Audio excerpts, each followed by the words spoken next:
तो ये कहानी है डो यूनिवर्स की, जहां पर एक तरफ तो है बैटल थ्रू द हेवन का ज़ावियान, सब लोगों की आंखों के सामने चमकता हुआ एक सितारा, लेकिन दूसरी तरफ ये कहानी है हमारे हीरो ड्रैगन प्रिंस युआन की, जिसके बारे में लेजेंडरी कहानियां तो काफी सारा मशहूर है। ड्रैगन प्रिंस युआन से बचपन में ही उसकी डेस्टिनी छीन ली गई। वो बच्चा जो कि राज करने के लिए पैदा हुआ था, उसे मजबूरन एक यूजलेस इंसान वाली जिंदगी जीनी पड़ी। साथ ही साथ उसकी बॉडी में एक ड्रैगन किलिंग पॉइजन था जो कि उसे हर वक्त तड़पाता रहता। उसकी मौत कभी भी हो सकती थी। लेकिन दूसरी तरफ ड्रैगन प्रिंस युआन हार नहीं मानता। वो अपनी फैमिली के साथ किए हुए हर एक जुल्म का बदला लेना चाहता था, जिसके लिए वो खुद की कल्टीवेशन शुरू कर देता है और धीरे धीरे वो एक यूजलेस इंसान से सेंट गॉड में बदल गया, जिसकी वजह से ड्रैगन प्रिंस युआन की जितने भी दुश्मन थे उन सबसे उसने चुन चुन कर बदला लिया। साथ ही साथ इस सीरीज के आखिर में हम लोगों को देखने को मिलेगा कि ड्रैगन प्रिंस युआन ज़ावियान, लिंडोंग और मुचेन के साथ मिलकर एक सेंट गॉड के साथ फाइट करेगा, जो कि पूरे ब्रह्मांड और मल्टीवर्स का सबसे ज्यादा स्ट्रॉन्गेस्ट गॉड है, और उसे हराने में ये लोग मिलकर कामयाब भी हो जाएंगे।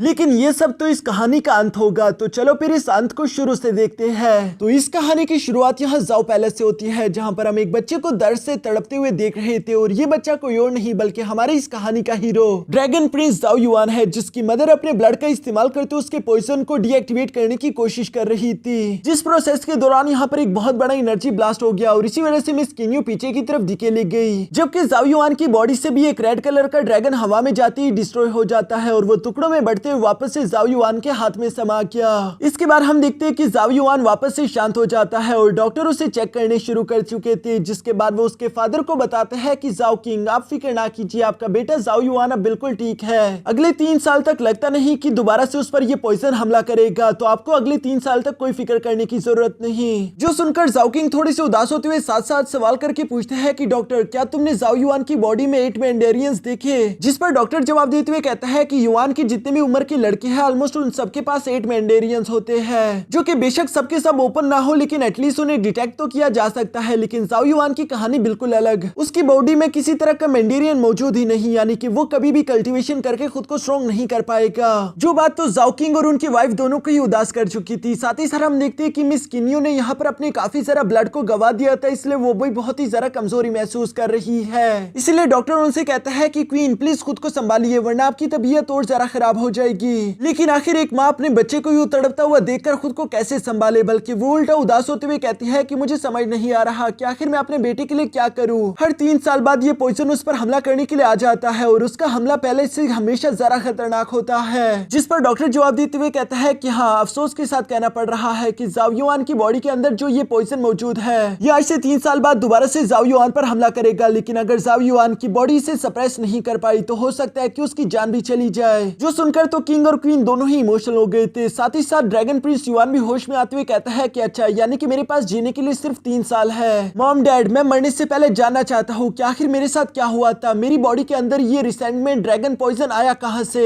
जिस पर ज़ाओ किंग आखिरकार हिम्मत करते हुए युआन से कहते हैं कि क्या तुम ग्रेट वू एम्पायर के बारे में जानते हो? जिस पर ज़ाओ युआन जवाब देते हुए कहता है कि हाँ, आज से 10-12 साल पहले ही उन लोगों ने ये एम्पायर क्रिएट किया था। वो फैमिली के बारे में इसलिए सब लोग ही जानते हैं। ज़ाओ किंग ये सुनकर जवाब देते हुए कहता है कि वो फैमिली आज से 10 साल पहले हमारे मिनिस्टर्स के तौर पर बॉर्डर्स को संभालने का काम करती थी। ग्रेट वू एम्पायर से पहले ग्रेट ज़ाओ एम्पायर था। ये सुनकर तो अचानक ही ज़ाओ युआन को काफी ज्यादा शौक लगा, क्योंकि उसने सोचा ही नहीं था कि उनकी फैमिली कभी इतनी ज्यादा ग्रेट भी हुआ करती थी। दूसरी तरफ ज़ाओ किंग अपनी कहानी को कंटिन्यू रखते हुए कहते हैं कि सब कुछ बिल्कुल सही चल रहा था, और ये वही रात थी जिस रात तुम पैदा होने वाले थे। ये सब कहते हुए आज से 13 साल पहले का हम लोगों को सीन दिखाया जाता है, जहाँ पर ज़ाओ किंग अपने गार्ड्स के साथ पैलेस के बाहर इंतजार कर रहे थे। तभी अचानक उन्हें अपने पैलेस के ऊपर एक बहुत बड़ा गोल्डन ड्रैगन दिखाई दिया, जिसे देखकर तो ज़ाओ किंग बहुत ही ज्यादा खुश हो गए, क्योंकि इसका मतलब ये था कि क्वीन ने एक ऐसे बेटे को जन्म दिया है जिसके पास होली ड्रैगन बॉडी का वरदान है। साथ ही साथ उस बच्चे के आटो मैंडेरियंस भी बचपन से ही ओपन होंगे। इसी वजह से हम देखते हैं कि वहाँ पर मौजूद सब गार्ड्स ने ज़ाओ किंग को मुबारकबाद देना शुरू कर दिया था। लेकिन उन लोगों की ये खुशी अचानक से हैरानगी में बदल गई थी, क्योंकि पीछे की तरफ से 2 बड़े से स्पिरिचुअल बीस्ट समन हो गए थे, एक स्पिरिचुअल पाइथन और दूसरा स्पिरिचुअल स्पैरो, यानी कि 2 और बच्चों ने भी ठीक इसी वक्त जन्म लिया। तभी अचानक हम देखते हैं कि सामने की तरफ से कुछ गोल्डन एरो ने भी इन लोगों पर अटैक करना शुरू कर दिया।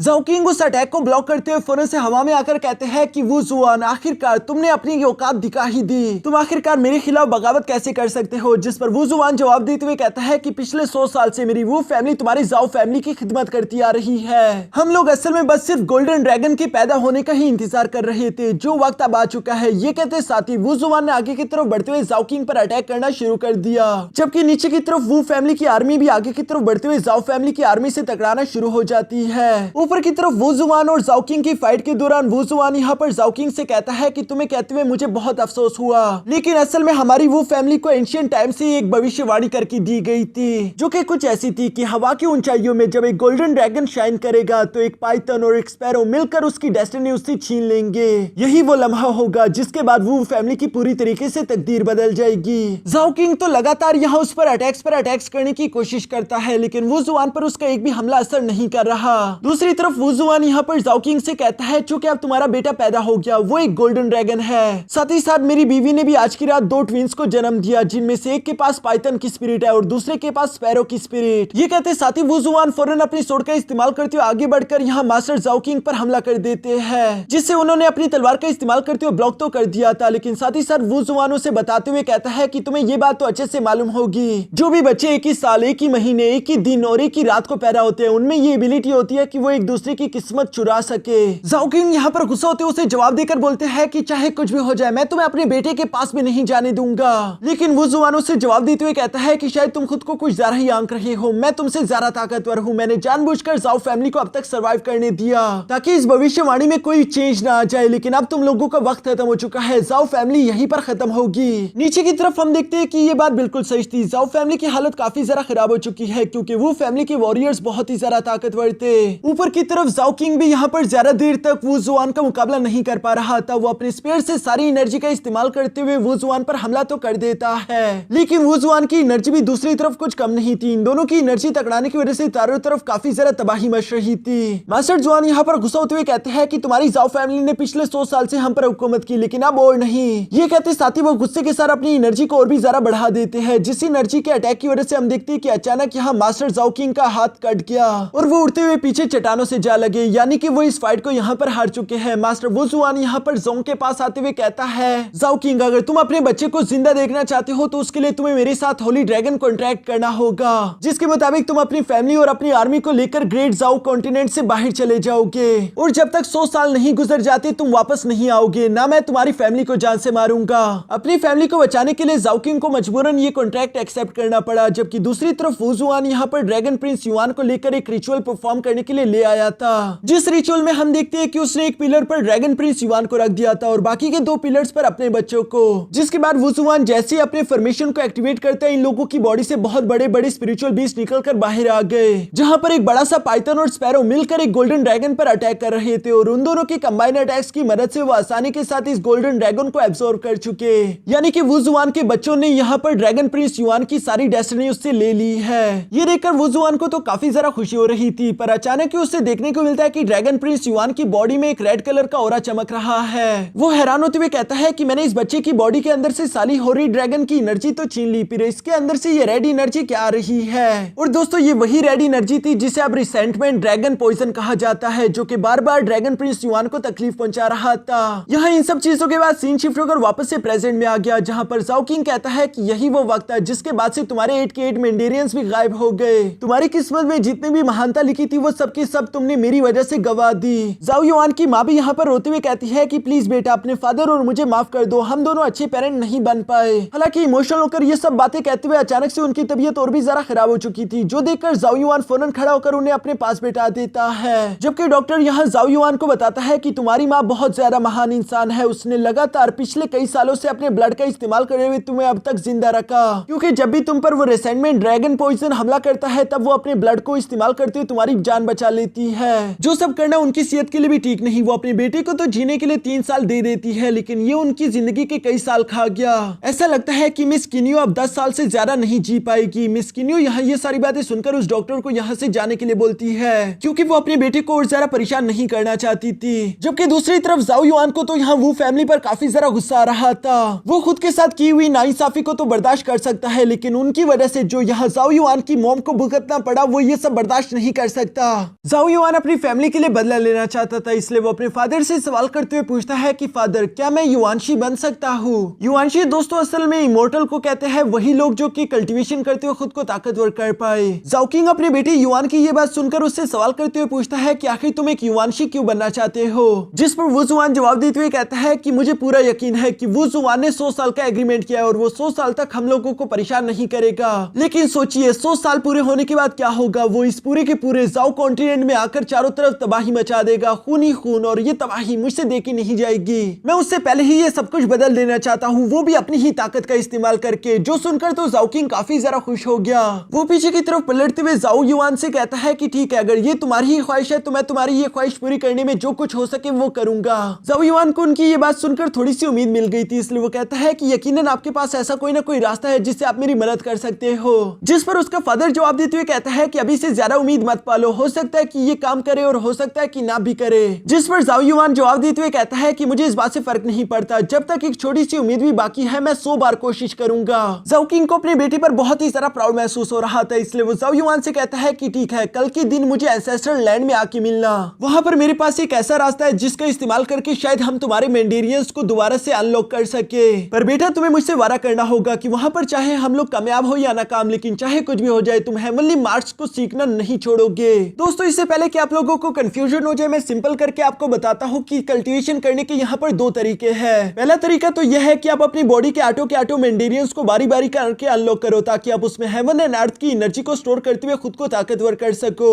इन्हें युआनशी या फिर इमोर्टल्स भी कहा जाता है। और दूसरा तरीका है यहाँ पर ओरिजिनल टेक्स्ट या फिर हेवनली मार्क्स का, जो कि स्पेशल टाइप सिंबल्स होते हैं। इन सिंबल्स को सीखते हुए जैसे ही बंदा मास्टर कर ले, उसके बाद वो इसका इस्तेमाल करते हुए खुद को ताकतवर कर सकता है। जैसा कि एक है मेटल स्किन मार्क और दूसरा है लाइट बॉडी मार्क, तीसरा है रैम्पेज बुल मार्क। इनमें से सपोज करो अगर जाओ युआन ने अपनी बॉडी पर रैम्पेज बुल मार्क लगा लिया तो उसकी स्ट्रेंथ काफी ज्यादा बढ़ जाएगी। उसी तरह अगर उसने अपने पैरों पर लाइटनिंग बॉडी मार्क लगा लिया तो उसकी रफ्तार बहुत तेज हो सकती है। साथ ही साथ अगर वो मेटल स्किन मार्क अपनी बॉडी पर लगा ले तो उसकी बॉडी काफी ज्यादा स्ट्रॉन्ग हो जाएगी। इन मार्क्स को कहते हैं ओरिजिनल टेक्स्ट या फिर हेवनली मार्क्स। ज्यादातर लोगों को लगता है कि ये ज्यादा खास नहीं, लेकिन जिन भी कल्टिवेटर्स को इन मार्क्स की रियल ताकत के बारे में मालूम हो जाता है वो जानते हैं कि ये कितने ज्यादा खास है। यहाँ चूंकि जाओ किंग ने अपने बेटे युआन से ये सब कहा था कि वो इन हेवनली मार्क्स को लाजमी सीखे, इसलिए जाओ युआन भी सर हिलाते हुए कहता है कि फिक्र ना करिए, मैं इसे जरूर सीखूंगा और जितने अच्छे से हो सके उतना सीखूंगा। इसके बाद हम लोगों को यहाँ कुछ महीनों बाद ग्रेट जाओ एकेडमी का सीन दिखाया जाता है, जहाँ पर एक टीचर सारे के सारे डिसाइपल्स को हेवनली मार्क्स के बारे में सिखा रहा था। सारे के सारे डिसाइपल्स को इन हेवनली मार्क्स को सीखने में ज्यादा दिलचस्पी नहीं थी, क्योंकि इन्हें सीखना बहुत ज्यादा टफ काम है। पर जाओ युआन को अब इन हेवनली मार्क्स में काफी ज्यादा दिलचस्पी होने लगी थी, बल्कि वो इन हेवनली मार्क्स को काफी अच्छे से अपने ब्रश का इस्तेमाल करते हुए ड्रॉ भी कर पा रहा था। इस वक्त जाओ युआन ने अपने सामने जिस हेवनली मार्क को ड्रा किया है उसे कहते हैं लाइटनिंग बॉडी मार्क, जिसका इस्तेमाल कर कोई भी कल्टिवेटर अपनी रफ्तार को बढ़ा सकता है। यहाँ तभी अचानक हम देखते हैं कि जाओ युआन के पास एक लड़की उठकर आ गई थी जिसका नाम था यूवी। यूवी को देखकर तो जाओ युआन भी उससे प्यार से सवाल करते हुए पूछता है कि अब तुम्हारे ग्रैंडफादर कैसे हैं? जिस पर यूवी जवाब देते हुए कहती है कि अब वो बहुत ज्यादा बेहतर है और वो कह रहे थे कि वो आपको और आपके फादर को खाने पर बुलाएंगे। असल में दोस्तों एक साल पहले ही जाओ युआन की मुलाकात मिस यूवी से हुई थी, जो कि अपने ग्रैंडफादर के लिए भीख मांगते हुए एक डॉक्टर की दुकान के बाहर बैठी हुई थी। वो चिल्लाते हुए कह रही थी कि प्लीज कोई उसकी मदद करे, लेकिन उसके पास चूंकि पैसे नहीं थे इसलिए कोई भी डॉक्टर उसकी मदद नहीं करना चाहता था। तब जाओ युआन ने वहां पर आकर मिस यूवी की मदद करते उसके ग्रैंडपा की जान बचा ली थी। साथ ही साथ जाओ युआन ने अपने फादर के साथ मिलकर मिस यूवी का एडमिशन इस एकेडमी में करवाया। इसलिए जाओ युआन यहाँ पर खुश होते हुए कह रहा था कि मिस यूवी तुम कमाल की हो, तुम्हारा एडमिशन हुआ यहाँ पर सिर्फ 1 ही साल हुआ है, लेकिन फिर भी देखो तुमने कई सारे पुराने डिसाइपल्स को कंपटीशन में पीछे छोड़ दिया। इसी तरह से मेहनत करती रहो। सिर्फ 2 महीनों बाद यहाँ का एक बहुत बड़ा एग्जाम होने वाला है, जिसके अगर तुमने पास कर लिया तो तुम्हें इन एकेडमी में भी ट्रांसफर कर दिया जाएगा। मिस यूवी तो जाओ युआन की सारी बातें चुप होकर सुन रही थी। तभी अचानक पीछे से एक लड़की ज़ू लिन की आवाज आती है, जिसके हाथ में मिस यूवी का जेड पेडेंट था और वो यहाँ पर हंसते हुए कहता है कि मिस यूवी तो लगता नहीं कि उस टेस्ट में हिस्सा ले पाएगी। जाओ युआन ये देखकर हैरान होते हुए सवाल करके पूछता है कि मिस यूवी आखिर तुम्हारा जेड पेडेंट लिन के पास क्या कर रहा है? जो सुनकर वहाँ पर मौजूद एक दूसरा लड़का जिसका नाम लिन शेही था वो खड़ा होकर यहाँ जाओ युआन के पास आते उसे सारी कहानी एक्सप्लेन करना शुरू हो गया। वो जाओ युआन को बताता है कि आज से कुछ दिनों पहले हाउस में एक आदमी था जो कि तुम्हारे फादर के बारे में काफी बुरा भला बोल रहा था। मिस यूवी को ये बात बिल्कुल भी अच्छी नहीं लगी, इसलिए वो भड़कते उस आदमी को डांटने लगी, जहाँ पर उस आदमी ने कहा कि अगर मिस यूवी उसके साथ फाइट करते उसे हरा देती है तो वो तुम्हारे फादर के बारे में किए हुए हर एक बात के लिए माफी मांगेगा, लेकिन अगर वो जीत जाता है तो उसे मिस यूवी का पेडेंट मिलेगा। और चूंकि मिस यूवी उस फाइट में हार गई इसलिए ज़ू लिन ने उसका जेड पेडेंट ले लिया। यही सारी कहानी थी। लिन शी को यहाँ ज़ू लिन पर काफी ज्यादा गुस्सा रहा था। वो कहता है कि तुम बहुत ज्यादा बेशर्म हो, आखिर तुम इस तरह की हरकतें कैसे कर सकते हो? जिस पर ज़ू लिन जवाब देते हुए कहता है कि आखिर मैंने क्या किया, मैंने तो इज्जत के साथ एक फाइट जीती और इज्जत के साथ ही अपना इनाम कमाया। जाओ युआन ये बात तो समझ गया था कि ज़ू लिन इतनी आसानी के साथ वो जेड पेडेंट पेडेंट वापस नहीं करने वाला, इसलिए वो यहाँ लिंशी को चुप कराते हुए खुद आगे की तरफ आ गया, जहाँ पर जाओ युआन ने भी अपना जेड पेडेंट दांव पर लगाते हुए जोलिन से कहा कि चलो मैं तुम्हें फाइट के लिए चैलेंज करता हूँ, अगर तुम मुझसे इस फाइट को जीत जाते हो तो मेरा जेड पेडेंट भी तुम्हारा होगा, लेकिन अगर मैं फाइट को जीता तो तुम्हें यूवी का जेड पेडेंट वापस करना होगा। जिसके लिए जोलिन तो मान गया, लेकिन यहाँ यूवी को जाओ युआन की काफी जरा फिक्र हो रही थी। युआन उसे बोलते हुए कहता है कि फिक्र मत करो, मैं अपना ख्याल रख सकता हूँ। इसके बाद ये दोनों ही फाइट करने के लिए बाहर आ चुके थे, जहाँ पर सब लोग आपस में बातें करते हुए कह रहे थे कि जोलिन तो इस फाइट को आसानी के साथ जीत जाएगा क्योंकि उसके 2 मेंडेरियंस ओपन है, जबकि दूसरी तरफ जाओ युआन का तो एक भी मेंडेरियन ओपन नहीं। आखिर वो इस फाइट को कैसे ही जीतेगा? जबकि अरीना में भी जोलिन जाओ युआन से कह रहा था कि अगर तुम अभी भी मुझसे माफी मांग लो तो मैं तुम्हें माफ कर दूंगा, मैं इतना भी जालिम इंसान नहीं। जाओ युआन तो उसकी सारी बातें सुनकर कहता है कि मेरा वक्त बर्बाद ना करो, चलो फिर इस फाइट को शुरू करते हैं। जो एटीट्यूड देखकर तो जोलिन को गुस्सा आ गया, इसलिए वो अपने पंच को रेडी करते हुए यहाँ जाओ युआन को मारने के लिए उस पर हमला कर देता है, जहाँ पर हम देखते हैं कि जाओ युआन ने तो अपने हाथों का इस्तेमाल करते हुए आसानी के साथ उसके पंच को ब्लॉक कर दिया, क्योंकि जाओ युआन ने अपने हाथों पर metal screen heavenly mark activate किया हुआ था। ये देखकर तो वहाँ पर मुझे जाओ युआन के दोस्त काफी ज्यादा खुश हो गए, जबकि दूसरी तरफ जोलिन को बहुत ज्यादा गुस्सा आ गया। वो अपने दोनों मेंडेरियंस की पावर एक्टिवेट करते हुए कहता है कि चलो मैं अब तुम्हें दिखाता हूँ कि मेरी 2 मेंडेरियंस की ताकत कितनी ज्यादा खतरनाक है, तुम मेरी रफ्तार और मेरी ताकत का मुकाबला नहीं कर सकते। ये कहते साथ ही वो एक बार फिर से यहाँ जाओ युआन पर हमला करने के लिए आगे की तरफ बढ़ चला, जहाँ पर हम देखते हैं कि जोलिन की रफ्तार तो बेशक तेज थी, लेकिन दूसरी तरफ जाओ युआन की रफ्तार उससे भी ज्यादा तेज थी, क्योंकि उसने अपने पैरों पर लाइटनिंग बॉडी हेवनली मार्क्स लगाए हुए थे, जिसकी मदद से वो आसानी के साथ यहाँ जोलिन के सारे अटैक्स को डॉज करते उसे हिट करके पीछे हटा देता है। जोलिन तो ये देखकर गुस्सा होते हुए कहता है कि अगर हिम्मत है तो चलो आओ सामने से टकराते हैं, जो सुनकर जाओ युआन जवाब देकर कहता है कि ठीक है, जैसे तुम्हारी मर्जी। इसके बाद जाओ युआन भी तेजी के साथ आगे बढ़ते हुए सीधा जोलिन से सामने से टकरा गया, जहां इन दोनों के टकराने की वजह से हम देखते हैं कि जोलिन की एनर्जी चूंकि ज्यादा थी, इसलिए वो जाओ युआन के मेटल स्क्रीन हेवनली मार्क्स को हटा चुका था, जो देखकर तो जोलिन खुश हो गया। लेकिन असल में जाओ युआन ने अपनी बॉडी पर रैम्पेज बुल मार्क भी लगाया हुआ था, जिसकी वजह से अचानक ही उसकी स्ट्रेंथ डबल हो गई और वो जोलिन को हिट करते हुए सीधा दीवार पर दे मारता है, जिसके साथ ही जाओ युआन इस फाइट को यहीं पर जीत गया। सब लोग ये देखकर काफी जरा हैरान थे कि जाओ युआन का तो एक भी मेंडेरियन अनलॉक नहीं है, फिर आखिर वो 2 मेंडेरियन अनलॉक वाले पर्सन को कैसे हरा पाया। जबकि जाओ युआन भी सामने की तरफ जाते हुए जेड पेडेंट यहाँ जोलिन से ले लेता है और उसे कहता है कि प्लीज बिग कंपटीशन में हिस्सा मत लेना, क्योंकि तुम मेरी जैसे इंसान को भी नहीं हरा सकती जिसका एक भी मेंडेरियन ओपन नहीं, वहां पर तुम सब लोगों के सामने वैसे खुद को बेइज्जत करा दोगे। और इसी तरह से जोलिन का मजाक उड़ाने के बाद वो उस जेड पेडेंट को लेकर वापस से यूवी को दे देता है, जहां पर वो यूवी से कहता है कि दोबारा से इसे मत घुमा देना, जिस पर तो यूवी भी जाओ युआन का शुक्रिया अदा करती है और वो कहती है कि पता नहीं मैंने कौन से अच्छे काम किए थे जो तुम जैसा मुझे अच्छा दोस्त मिला। इसके बाद ये दोनों इसी तरह से बातें करते हुए घर की तरफ रवाना हो गए, जबकि दूसरी तरफ हमें गली में यहाँ पर जोलिन और लिंशी दिखाया जाता है और हमें यहाँ जानने को मिलता है कि असल में ये सारा के सारा प्लान तो लिंशी का था, जो कि जाओ युआन को बिल्कुल भी पसंद नहीं करता। उसका प्लान था कि जोलिन सब लोगों के सामने जाओ युआन को पीट कर उसकी बेइज्जती करेगा, लेकिन यहाँ पर तो सब कुछ उल्टा ही पड़ गया,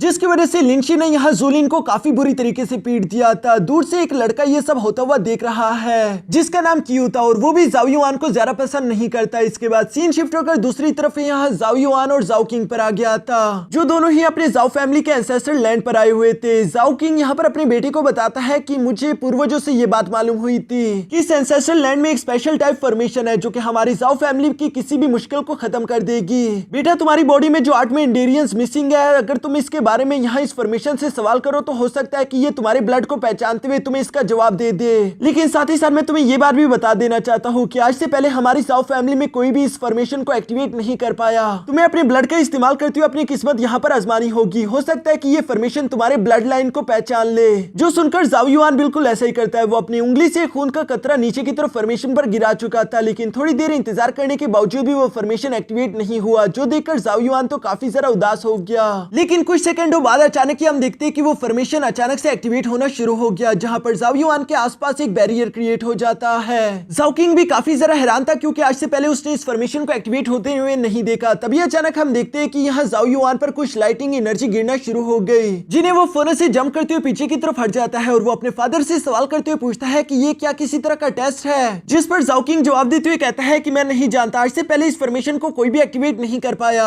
जबकि धीरे धीरे हम देखते हैं कि वहां पर मौजूद उन लाइटिंग एनर्जी की तादाद काफी जरा बढ़ रही थी और जाओ युआन के लिए उन्हें डॉज करना भी डिफिकल्ट हो गया, बल्कि वो धीरे धीरे से यहाँ जाओ युआन की बॉडी को हिट करती जा रही थी, जो टेस्ट धीरे धीरे करके खतरनाक हो रहा है। इसीलिए जाओ किंग यहाँ अपने बेटे जाओ युआन से कहता है कि फौरन इस फॉर्मेशन से बाहर आ जाओ, हम कोई दूसरा रास्ता ढूंढ लेंगे। ये फॉर्मेशन तो तुम्हारी इस तरह से जान ले लेगी। लेकिन दूसरी तरफ जाओ युआन बाहर की तरफ नहीं जाता और हम देखते हैं कि उन लाइटनिंग से हिट होकर अचानक वो नीचे की तरफ गिरते हुए बेहोश हो गया, जहां बेहोशी की हालत में जाओ युआन की नजरों के सामने उसकी माँ की कंडीशन और उसके फादर का कटा हुआ हाथ और उसकी फैमिली की कंडीशन जो कि उसके दुश्मनों ने की है वो सब आ रही थी। और इसलिए वो गुस्से के साथ खड़ा होते हुए कहता है कि मैं इतनी आसानी के साथ हार नहीं मान सकता, मेरी फैमिली ने जो कुछ भी खोया है मुझे वो सब कुछ वापस लेना होगा। ये सब कहने के बाद वो हिम्मत के साथ एक बार फिर से खड़ा हो गया, जिसके बाद हम देखते हैं कि एक बार फिर से यहाँ जाओ युआन की बॉडी पर वो लाइटनिंग एनर्जी गिरना शुरू हो गई, लेकिन जाओ युआन यहाँ चिल्लाते हुए कह रहा था कि ये मेरे पास सिर्फ आखिरी रास्ता है, इसलिए चाहे कुछ भी हो जाए मैं फेल नहीं हो सकता। यही तो जाओ युआन का टेस्ट था कि आखिर वो कितनी बहादुरी दिखाता है। जाओ युआन को दूसरी तरफ यूं तकलीफ में देखकर उसका फादर तो उस फॉर्मेशन को तोड़ने की अपनी पूरी कोशिश कर रहा था, लेकिन अंदर की तरफ मौजूद जाओ युआन हार नहीं मानता,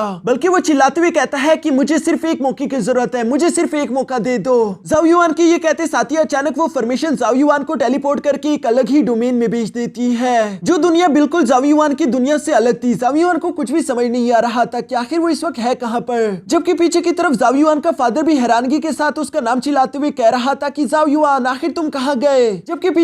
पीछे की तरफ जाओ युआन के पास एक लड़की भी आ गई थी जो कि जाओ युआन से कह रही थी कि तुम्हें एक मौका चाहिए था ना, तो वो तुम्हें मिलने वाला है। जाओ युआन तो उसकी बात सुनकर काफी ज्यादा सरप्राइज हो गया, क्योंकि उसे समझ ही नहीं आ रहा था कि आखिर ये लड़की है कौन और आखिर ये किस तरह की बात कर रही है, इसे कैसे पता कि मुझे एक मौके की तलाश थी। यहाँ पर वो लड़की तो दिखने में काफी ज्यादा खूबसूरत थी, जिसका नाम है मिस याओ याओ। जाओ युआन तो कुछ देर तक उसे लगातार देखता ही रहा, फिर वो यहाँ खुद का इंट्रोडक्शन देते हुए सवाल करके पूछता है कि मिस मैं जान सकता हूँ कि आखिर इस वक्त मैं कहाँ पर हूँ, क्योंकि आखिरी बार तो मुझे याद है कि मैं अपने फादर के साथ एक एंसेस्ट्रल लैंड पर था। मिस याओ याओ उसकी सारी बातें सुनकर कहती है कि यानी कि ग्रैंडपा ने जो कुछ भी कहा था वो बिल्कुल सही है, यहाँ पर मुझे एक लड़का मिलेगा और वो मुझे मिल गया। ये सब कहने के बाद वो जाओ युआन को खुद के साथ चलने के लिए बोलती है, जहाँ जाओ युआन भी धीरे धीरे उसके साथ रवाना हो गया। जाओ युआन पीछे से चिल्लाते हुए कहता है कि वैसे मिस क्या आप मुझे अपना नाम बता सकती हो, जिस पर वो लड़की अपना नाम नहीं बताती, जबकि वो साथ ही साथ वहाँ पर मौजूद अपने कुत्ते से कहती है कि टुनटुन चलो यहाँ से। टुनटुन दिखने में तो काफी ज्यादा खूबसूरत था। जाओ युआन उसे टच करने की भी कोशिश करता है, लेकिन टुनटुन ने गुस्से होते हुए वहाँ पर मौजूद एक चट्टान को अपने दांतों से दे मारा, जहाँ पर हम देखते हैं कि टुनटुन तो काफी ज्यादा खतरनाक है। उसकी सिर्फ इस मामूली अटैक की मदद से वो चट्टान पूरी तरीके से राख में बदल गया। जाओ युआन बेचारे को तो समझ ही नहीं आ रहा था कि आखिर ये किस तरह का डॉग बीस्ट है, लेकिन फिर भी वो यहाँ पर मिस याओ याओ को फॉलो करते उसके पीछे रवाना हो जाता है। इसके बाद हम देखते हैं कि मिस याओ याओ यहाँ जाओ युआन को अपने ग्रैंडफादर के पास ले आई थी, जहाँ पर ग्रैंडफादर जाओ युआन को देखकर कहता है कि अच्छा यानी कि वो तुम हो, तुम्हारे पास तो होली ड्रैगन की डेस्टिनी थी, लेकिन अफसोस की बात है कि तुमसे वो छीन ली गई। साथ ही साथ अब तुम्हारी बॉडी में रिसेंटमेंट ड्रैगन पॉइजन भी है, इससे जरा दुख की बात क्या होगी। जाओ युआन तो ये सब देखकर हैरान होते हुए अपने मन में कहता है कि ये सीनियर तो काफी पहुंचे हुए हैं, इन्होंने तो सिर्फ अपनी एक ही नजर में मुझे देखकर पहचान लिया कि आखिर मुझ में क्या प्रॉब्लम होगी। ये सब कहते हुए जाओ युआन तो काफी ज्यादा रिस्पेक्टफुली खुद को उस एल्डर के सामने इंट्रोड्यूस करवाता है, जहाँ पर वो एल्डर यहाँ जाओ युआन से कहता है कि मैं जानता हूँ तुम्हें मेरी मदद चाहिए, क्योंकि तुम्हारी बॉडी में 8 मेंडेरियंस नहीं है और तुम चाहते हो कि मैं उसमें तुम्हारी मदद करूँ, पर मैं यही सोच रहा हूँ कि आखिर मुझे तुम्हारी मदद क्यों करनी चाहिए, तुम में ऐसी क्या क्वालिफिकेशन है। जिस पर जाओ युआन कॉन्फिडेंट होते हुए जवाब देकर बोलता है कि सीनियर इस बारे में अभी तो मैं कुछ नहीं जानता कि आखिर मैं आपको कैसे इंप्रेस कर सकता हूँ, लेकिन हाँ मुझे ये बात मालूम है कि आप मेरा ही इंतजार कर रहे थे। जो सुनकर वो सीनियर जाओ युआन को फौरन अपने करीब पहुंचा लाया और वो सवाल करते हुए पूछता है कि बताओ आखिर तुम ऐसा क्यों सोचते हो कि मुझे तुम्हारा इंतजार था। जिस पर जाओ युआन जवाब देते हुए कहता है कि मैं नहीं जानता कि आखिर आप मेरा इंतजार क्यों कर रहे थे, लेकिन मुझे ये मालूम है कि आपको मेरा ही इंतजार है और मुझ में ऐसी क्या खासियत है जिसके लिए आपको मेरी जरूरत पड़ गई, वो आप मुझसे ज्यादा बेहतर जानते होंगे। ग्रैंडपा उसकी ये सारी बातें सुनकर यहाँ जाओ युआन को पीछे की तरफ हटाते हुए कहता है कि वैसे तो तुम्हें देखकर ऐसा लगता नहीं कि तुम एक बच्चे की भी हिफाजत कर पाओगे, लेकिन चलो ठीक है, अगर किस्मत में यही लिखा है तो मैं इसी तरह से चलूंगा। मैं तुम्हारे मेंडेरियंस को ठीक कर सकता हूँ, लेकिन बदले में तुम्हें मेरी एक मदद करनी होगी। तुम्हें याओ याओ को यहाँ से लेकर जाना होगा और उसकी हिफाजत करनी होगी। याओ याओ तो अपने ग्रैंडफादर की ये बात सुनकर उनसे कहती है कि प्लीज आप मुझे इसके साथ ना बेचिए, लेकिन ग्रैंडपा जवाब देते हुए कहते हैं कि याओ याओ तुम मेरे साथ नहीं रुक सकती, किस्मत की वजह से मेरे पास एक ऐसी प्रॉब्लम आ रही है जिसके होते हुए मैं तुम्हें अपने पास नहीं रख सकता, तुम्हें इस लड़के के साथ जाना ही होगा। जो सुनकर मिस याओ याओ जवाब देते हुए बोलती है लेकिन ये लड़का बहुत कमजोर है। जिस पर ग्रैंडपा यहाँ जाओ युआन की तरफ देखते हुए कहते हैं कि हाँ ये लड़का बेशक अभी के लिए काफी कमजोर है, लेकिन इसके फ्यूचर के बारे में हम लोग कुछ नहीं जानते। मिस याओ याओ उनकी ये बात सुनकर जवाब देते हुए कहती है कि ग्रैंडपा क्या मैं फ्यूचर में आपसे दोबारा कभी मिल भी पाऊंगी। जिस पर ग्रैंडपा कोई जवाब नहीं देता, लगता है कि उनके पास जो प्रॉब्लम आ रही है वो लाइफ एंड डेथ से जुड़ी होगी। दूसरी तरफ वो जाओ युआन की तरफ देखते हैं कि उसका क्या कहना है, जहाँ पर जाओ युआन कॉन्फिडेंट होते हुए कहता है कि हाँ ये बात सच है कि अभी के लिए मुझ में कोई पावर्स नहीं, लेकिन सीनियर मैं आपसे वादा करता हूँ कि अगर आप इस लड़की की जिम्मेदारी मुझ पर सौंपना चाहते हैं तो चाहे मेरी जान ही क्यों न चली जाए अगर कोई भी दुश्मन मेरे सामने आता है तो पहले उसे मेरी लाश से गुजरना होगा, तभी वो मिस याओ याओ तक पहुंच सकता है। जो सुनकर तो ग्रैंडपा इंप्रेस हो गए और वो यहाँ पर कहते हैं कि ठीक है। जो कहते साथ उन्होंने अपनी उंगली का इशारा करते हुए जाओ युआन के नीचे एक पोर्टल ओपन कर दिया,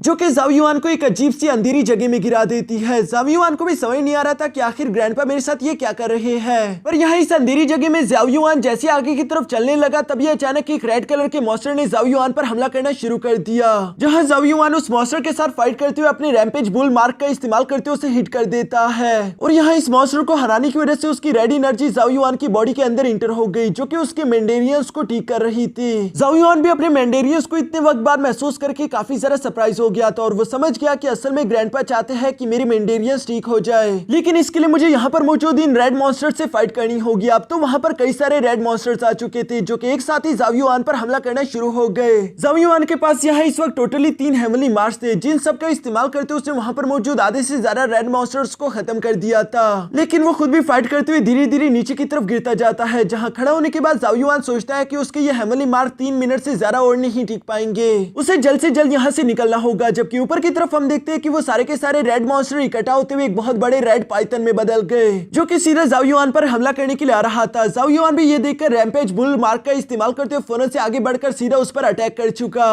और यहाँ उस पाइथन को हराने के बाद जितनी भी रेड एनर्जी थी वो सारी की सारी जाओ युआन की बॉडी को चारों तरफ से घेर लेती है, जो कि जाओ युआन को काफी ज्यादा तकलीफ पहुंचा रही थी। और यहाँ पर शायद जाओ युआन की मौत भी हो जाती, पर तभी अचानक उसकी आंखों के सामने उसकी फैमिली आना शुरू हो गई, जिनके बारे में सोचते हुए जाओ युआन गुस्सा होकर कहता है कि चाहे कुछ भी हो जाए मैं हार नहीं मान सकता, मैं बहुत सारे लोगों की परवाह करता हूँ, जिन्हें प्रोटेक्ट करने के लिए मैं किसी भी हद तक जाने के लिए तैयार हूँ। ये सब कहने के बाद आखिरकार हम देखते हैं कि जाओ युआन ने उस रेड एनर्जी पर काबू करना शुरू कर दिया, जिसकी वजह से वहां लाइटिंग चमक रही थी और उसके मेंडेरियन धीरे धीरे करके समन हो रहे थे। इसके बाद नेक्स्ट सीन में जाओ युआन की जैसी आंखें खुलती है वो वापस से दुनिया में आ चुका था, जहां पर वो खड़े होते हुए कहता है कि आखिर वो सब क्या था। ग्रैंडपा उसके सवाल पर जवाब देते हुए कहते हैं कि अपनी बॉडी में फील करो, लगता है कि तुम्हारे मेंडेरियंस ठीक हो गए। जो सुनकर जाओ युआन बिल्कुल ऐसा ही करता है और अपनी बॉडी को देखने पर उसे महसूस हो गया कि उसकी बॉडी में मौजूद 8 मेंडेरियंस वापस से आ चुके हैं। ये जानकर तो वो काफी ज्यादा खुश हो जाता है। ग्रैंडपा जाओ युआन को जवाब देते हुए कहते हैं कि जब तुम पैदा हुए थे तब के तभी तुम्हारे 8 के 8 मेंडेरियंस ओपन हो गए थे,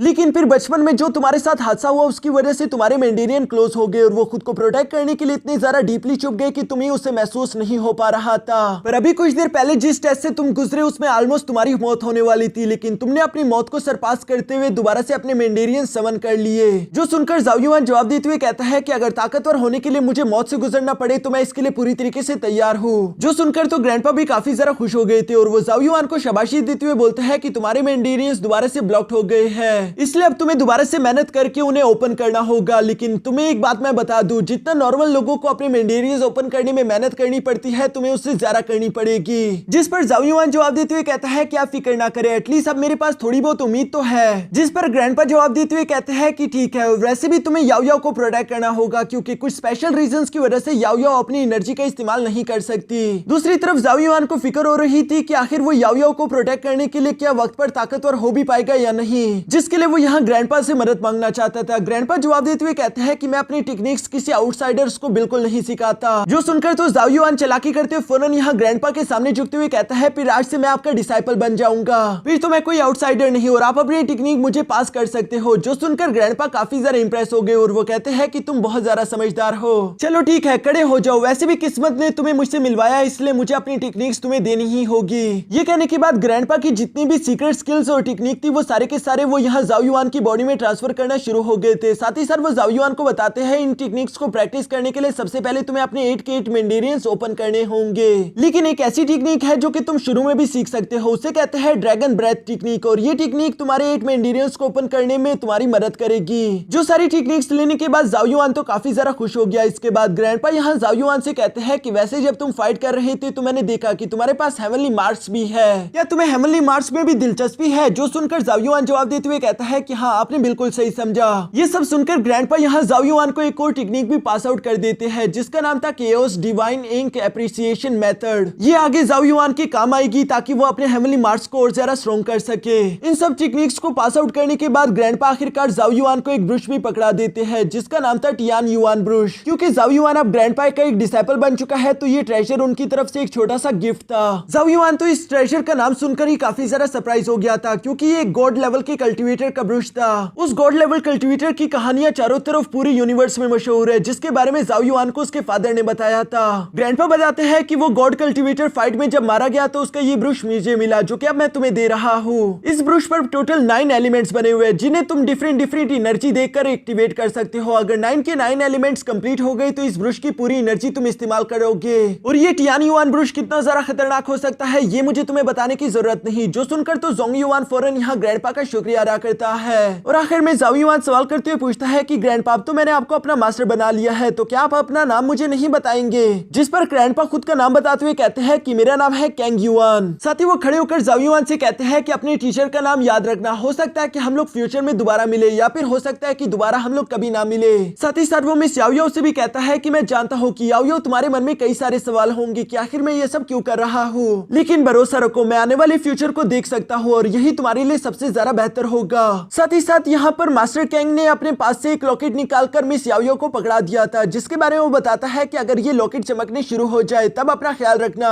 क्योंकि इसका मतलब होगा कि मेरे दुश्मनों ने तुम्हें ढूंढ लिया है। जबकि साथ ही साथ वो यहाँ जाओ युआन से कहता है कि मिस याओ याओ की बॉडी पर एक सील लगा है, इसलिए जाओ युआन चाहे कुछ भी हो जाए तुम्हें हर मुश्किल में उसे बचाना होगा। जो सुनकर जाओ युआन अपने मन में कहता है कि आखिर ये मिस याओ याओ की बॉडी पर सील क्यों है, इस सील के पीछे जरूर कोई बड़ी कहानी होगी, लेकिन अभी के लिए मैं इस रेपुटेशन में नहीं कि मैं इसके बारे में सवाल कर सकूं। इसलिए वो सीधा सीधा अपने मास्टर को जवाब देते हुए कहता है कि ठीक है मास्टर, जैसा आपका हुक्म। ये सब सुनने और कहने के बाद हम देखते हैं कि अचानक से मास्टर कैंग युआन ने वहां पर इन दोनों को अलविदा करना शुरू कर दिया था, क्योंकि वो यहाँ जाओ युआन और मिस याओ याओ दोनों को वापस की तरफ भेजने वाले हैं, जिसके लिए वो वहां पर एक फॉर्मेशन एक्टिवेट कर चुके। लेकिन जाने से पहले वो यहाँ पर मिस याओ याओ को आखिरी दफा अलविदा करते हुए कहते हैं कि शायद हम लोगों की मुलाकात दोबारा कभी ना हो। साथ ही साथ वो यहाँ जाओ युआन से कहता है कि जाओ युआन, मुझसे वादा करो कि तुम मिस याओ याओ की हर हाल में हिफाजत करोगे। जिस पर जाओ युआन जवाब देते हुए कहता है कि मास्टर, आपने मुझे अपना डिसाइपल बनाया और आपने मेरी मदद भी की, इसलिए चाहे मेरी जान ही क्यों ना चली जाए लेकिन मैं मिस याओ याओ को हर हाल में प्रोटेक्ट करूंगा। यहाँ ये सब कहने के बाद जाओ युआन और मिस याओ याओ वापस से जाओ युआन के वर्ल्ड में पहुंच गए। जबकि पीछे की तरफ मौजूद मास्टर कैंग युआन यहाँ पर हंसते हुए कहते हैं कि मैंने सोचा नहीं था कि ऐसे लास्ट मोमेंट पर मैं एक डिसाइपल एक्सेप्ट करूंगा, लेकिन अब मैं क्या ही कर सकता हूँ, आखिरकार मेरे दुश्मनों ने मुझे ढूंढ ही लिया है। मुझे आज के दिन लगता है कि हाथापाई करनी ही होगी।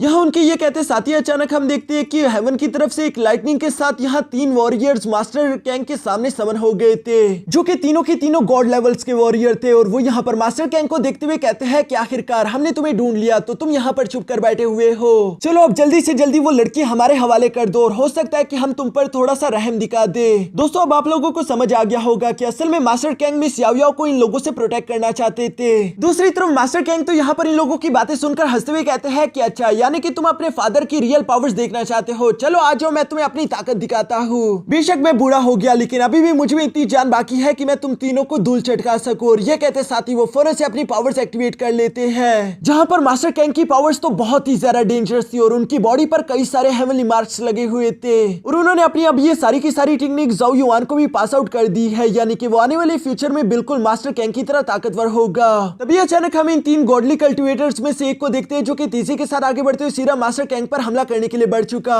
मास्टर कैंग आसानी के साथ उसके हर एक हमले को डॉज करते उसे सर से पकड़कर घुमा घुमा के दूर फेंक देते हैं। जबकि दूसरा फायर गॉड यहाँ तेजी के साथ आगे बढ़ते हुए मास्टर कैंग को हिट करना चाहता था, लेकिन हम देखते हैं कि मास्टर कैंग की ताकत भी उसकी बिल्कुल लेवल की थी। साथ ही साथ मास्टर कैंग ने यहाँ पर अपने हेवनली मार्क का इस्तेमाल करते हुए वहां पर एक space time crack portal open कर दिया, जिसका इस्तेमाल करते हुए इन तीनों को स्पेस में भेज देता है, क्योंकि वो नहीं चाहते थे कि वो उस प्लेनेट को तबाह कर दे जहां पर वो इस वक्त रह रहा था। स्पेस में जाने के बाद मास्टर कैंग तो यहाँ दिल खोलकर इन तीनों की धुलाई करना शुरू कर देता है। मास्टर कैंग और इन 3 गोल्डी कल्टिवेटर्स के दरमियान यहाँ इतनी तेजी के साथ फाइट हो रही थी कि किसी चीज को भी सही से देखना थोड़ा सा मुश्किल होगा, लेकिन हम ये बात साफ साफ देख पा रहे थे कि मास्टर कैंग आसानी के साथ इन तीनों पर भारी पड़ रहा है। वो लाइटनिंग गॉड यहाँ पर अपनी लाइटनिंग एनर्जी को इकट्ठा करते हुए मास्टर कैंग पर हमला कर चुका, जिसे तो मास्टर कैंग अपने एक ही हाथ से ब्लॉक कर देता है। ये देखकर तो वो तीनों गॉडली कल्टिवेटर समझ गए थे कि अकेले अकेले तो हम इस मास्टर कैंग को नहीं हरा सकते, इसीलिए तीनों ने मिलकर अपनी एनर्जी को इस्तेमाल करते हुए कंबाइंड फॉर्मेशन अटैक रेडी कर लिया था, जिसका इस्तेमाल करते हुए मास्टर कैंग पर हमला कर देते हैं। जबकि मास्टर कैंग तो सिर्फ अपनी एक उंगली की एनर्जी का इस्तेमाल करते हुए उस फॉर्मेशन को डिस्ट्रॉय कर देते हैं, और ये ब्लास्ट इतना ज्यादा बड़ा था कि वो वहां पर मौजूद प्लैनेट्स को भी डिस्ट्रॉय कर चुका। जिस फाइट में आगे कौन जीता होगा ये तो हमें नहीं बताया जाता, और सीन शिफ्ट होकर वापस से यहाँ जाओ युआन और मिस याओ याओ पर आ गया, जो कि उसे एंसेस्ट्रल लैंड में आ चुके थे, जहां पर जाओ युआन का फादर पहले से इन लोगों का इंतजार कर रहा था। यहाँ जाओ युआन मिस याओ याओ से कहता है कि फिक्र मत करो, मास्टर कैंग बहुत ज्यादा ताकतवर है, उन्हें कुछ नहीं होगा। जिस पर मिस याओ याओ कहती है कि हाँ तुमने बिल्कुल सही कहा, लेकिन अगर किसी ने भी उन्हें चोट चोट पहुंचाई तो मैं उनका बदला जरूर लूंगी। और इसी मजेदार सीन के साथ हमारा ये एपिसोड यहीं पर खत्म हो जाता है। दोस्तों अगर आप लोगों को ये न्यू सीरीज अच्छी लगी तो प्लीज इस वीडियो को लाइक करके एक अच्छा सा कमेंट भी कर देना, क्योंकि इसका नेक्स्ट एपिसोड भी जल्दी हमारे इसी चैनल पर आ जाएगा।